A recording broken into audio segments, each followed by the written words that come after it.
Hello, Mel Roberson here with another Melevation for you. I've talked to you about goal setting and dream boards before. It's not a new topic for me. As a matter of fact, in the comments, I'll leave the link to the audio, the 7 steps to successful goal setting. But let me tell you a quick story. Some time ago, me and 2 of my close friends, Mr. Harold Branch and Terrence Donner, were discussing travel plans and how we need to get out and see parts of the world that we've never seen.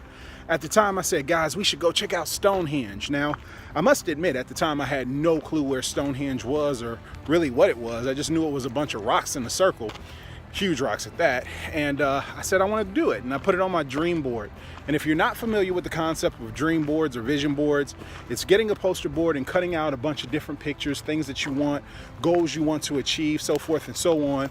And then you put it on there and you look at it on a regular basis, because what your mind envisions on a regular basis, you start to draw into your physical presence. So anyway, to make a long story short, fast forward a couple of years, I decided to enroll in graduate school, and the opportunity came about for me to do study abroad in London, England, which is where I am currently right now.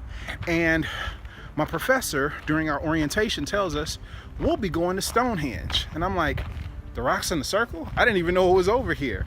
Now here's the crazy part about it. I put that on my dream board years ago. The physical manifestation of it came about. I was attracting it to me and I didn't even know I was doing it. Like, once you start to put that idea in your mind, the physical equivalent will start to come about in your regular life. So goal setting is important. And sometimes, even if we don't do it specifically, which I recommend we do it specifically, it'll still happen for you, because guess what? Success is not an accident. All right. I'm about to leave campus. Let me show you.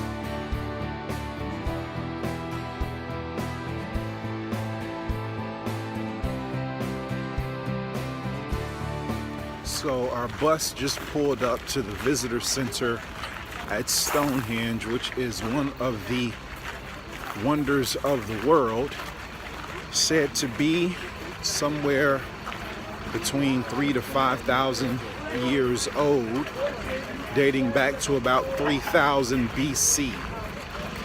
Some of the first signs of architecture outside of the Egyptians, of course.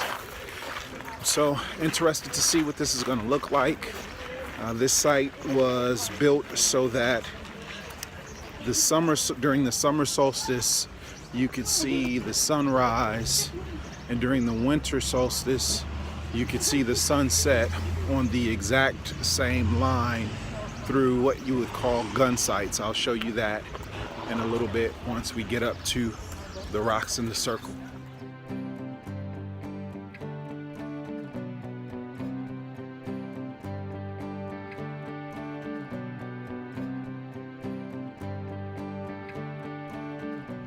Here I am at Stonehenge, the physical site of the rocks in the circle, again dating back some 5,000 years possibly. On the other side of the fixture, there's a designated stone. There were markers where if you were standing directly in the middle, it rose in between, the sun would rise in between those 2 stones during the summer solstice. So thousands and thousands of years ago, before modern science, as what we would call it, with all the instrumentation that we have, people were making stuff like this for astrology and to determine, when the seasons were changing and measure things long before any of the modern technology that we have. It was modern for them back then, and it's amazing what human beings come up with, unless it was aliens.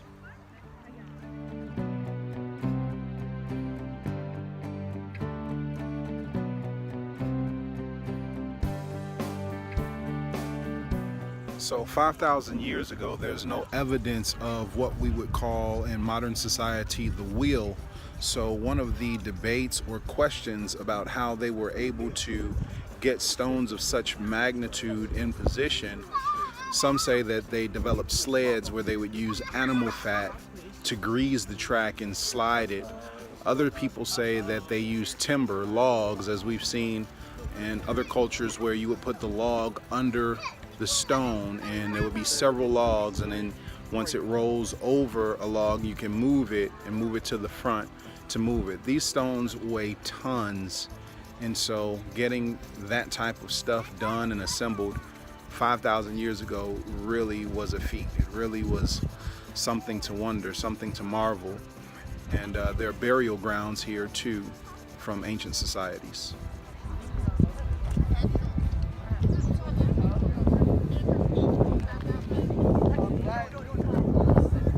Cheers.